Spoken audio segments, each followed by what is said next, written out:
shankaaga dhul weyn uu ku fadhiyaa haye hashiiq ma u sheegi rabtaa mar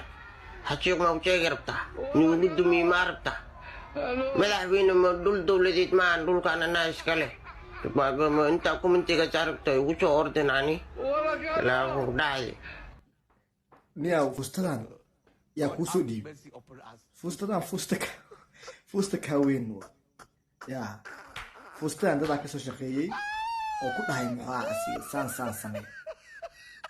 yaa sankaaga ma aha dhul dowladeed aa iskale wax kuu haysta malaha xasan sheekh ma ku imaan karo anagaa marqaati ka eh yaa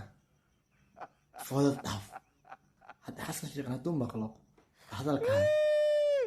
waa si caradaa kasii badanaysa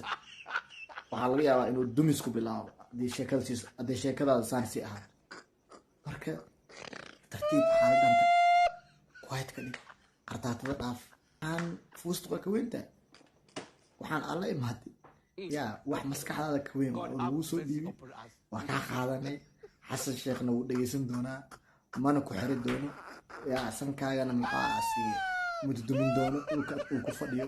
lagama rabo marka niyadaada khayr u sheeg yaa isku mashquulin